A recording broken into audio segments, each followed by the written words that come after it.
Right, let's have a look. This is second time lucky. Good morning. How are we doing? If you're coming in, give me a hello. If you're on replay, drop a replay. Happy Sunday.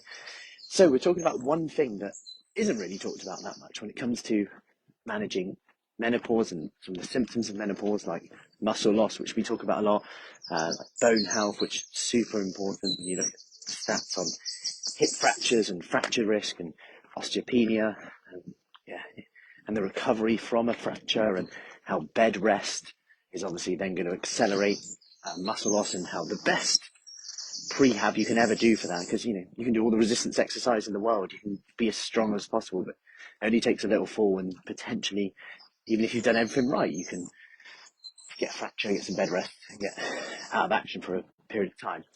However, having muscle there in the first place is obviously a key factor in your recovery as well, because then you've got more muscle to lose if you are inactive for a period of time.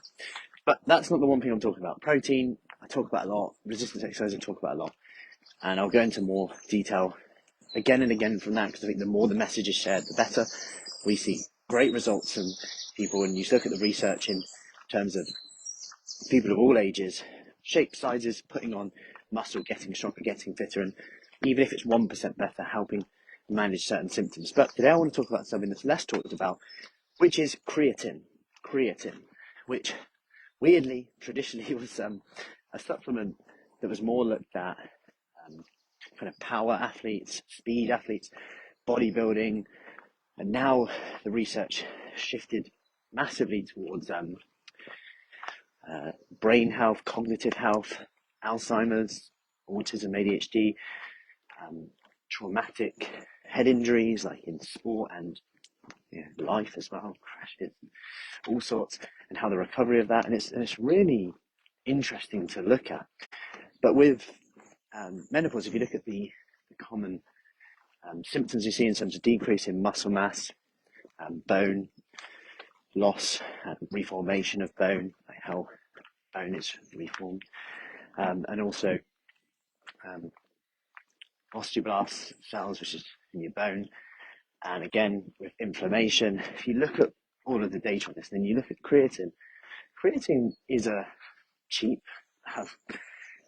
and easy supplement that is found naturally in meat, eggs, dairy, but in higher amounts could offset at the very least some of these symptoms in conjunction with the things that we talk about. See, nothing's going to work miracles here. But I wanted to share that because I don't even think it's a consideration.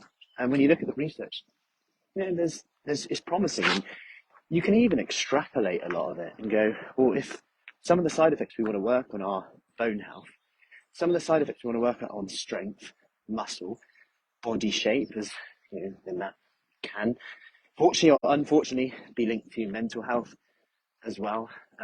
People notice where their fat distribution changes during these times, and changes from hips to more tummy area, and legs towards tummy area. But if we're helping at least maybe accelerate, maybe blunt this process of muscle loss and improve bone health as well at the same time. And also, at the very least, you might get some cognitive benefits, which we all know also. People say to me all the time, look at the research in terms of people go, I'm losing my memory, etc. At the very least, you're going to get some benefits there. You're going to get some benefits in your workouts, whether it's walking, whether it's weightlifting, whether it's some resistance exercise, which we massively recommend at FruiFit. And I just wanted to share that today, because at the very least, you're going to get a performance improvement there. We know that time. I don't even think there's any point researching that anymore. It's that conclusive. So I hope that helps. Share this if you found that useful and interesting, and you know someone who might benefit from that. Share it. That's how we get this information over. And I won't stop beating the drum on the protein, the resistance exercise, but I thought I'd share that today, as in my spare time on a Saturday night and Sunday morning, I do like reading research papers, and this one has come up again. I have to share it. So hope that helps. Have an awesome Sunday, and I'll see you soon. Take care.